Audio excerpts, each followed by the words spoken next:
Hey, one more, I think.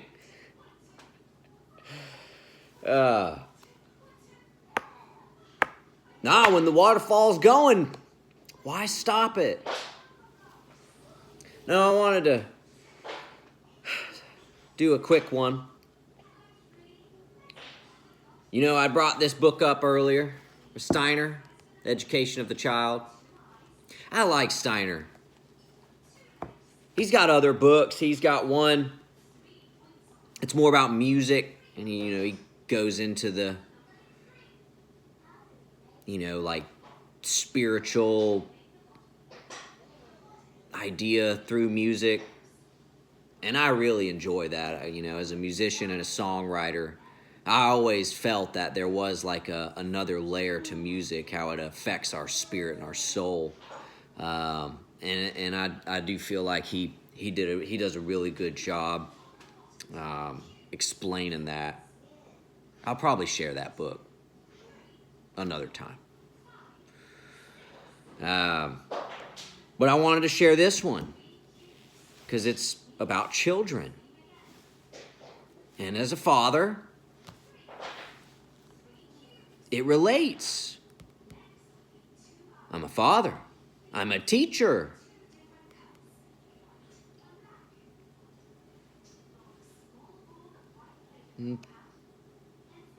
With the biggest lesson of all, the biggest plan of all, to teach my child. Children are mirrors. They really are. When I was a little boy, my favorite person was my dad. He really was. I wanted to be just like him. He could sing really good. He worked outside, built stuff with his own hands. And he used to be doing his thing, building things, and with wood, different carpentry. And I would sit there off to the side pretending to do what he was doing with another pile of wood, just banging nails, banging nails into boards, mirroring my dad.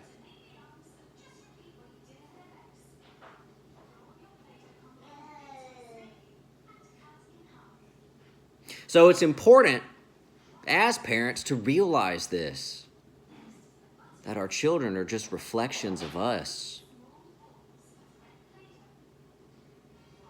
This is going to hit home to some people, and I know it's probably going to hurt some feelings, but you know what? If the shoe fits, put it on, right?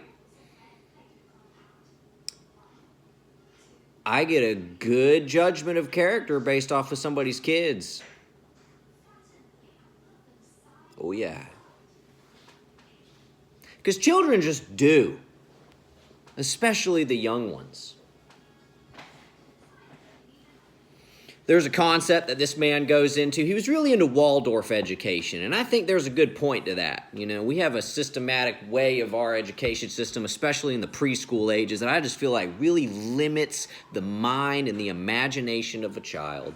But anyway, I digress. And he makes the point that in the younger years, and how he says it is before their teeth fall out, right? Before they get the grown-up teeth, the most important thing for your child to do is to see a good example, is to see and hear a good example. Whoa. I feel like we make it a lot harder than it really needs to be. Yeah, there's memory exercises, teaching them letters and numbers and tasks and things like that. But the biggest thing of all that they learn is by watching you, Dad. Watching you, Mom. What are they seeing? And that goes with stuff that we watch and they see over our shoulder. You watching bad movies and TV shows in front of them? Are you listening to vexing, angry music around them? They soak it all in and then they reflect it.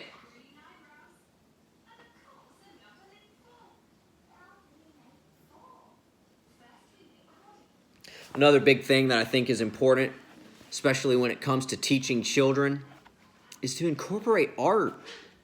Use that imagination. They have the power to create the world. Just think back when you were a kid. Man, I could fly in my mind.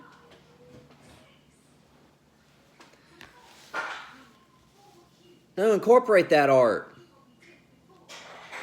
Symbolism. You know, so many times we just try to like hammer in these, grandiose concepts to a young child's mind, and I just think it really kind of hinders it. They don't exactly need to know the hows and the whys yet. There's phases, right? You have the younger years where it's really just about example. Be a good example. Show your children through what you do in front of them a good example. Are we perfect? No, we're going to make mistakes, right? We're people. We're flawed. But the point is to learn. And then as they get older and progress in age, you advance and teach more lessons. Another thing this guy really talks about is to use like metaphors and symbolism, especially I think after when they get the grown-up teeth, start incorporating some symbolic lessons through symbolism. Why? I think it's because it's easier for them to retain the knowledge and for them to understand that way. Kids think differently. But they reflect what they're around.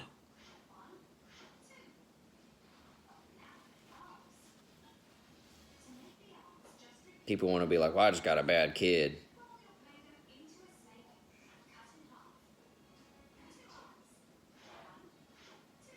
But I would argue that they're just being what they see.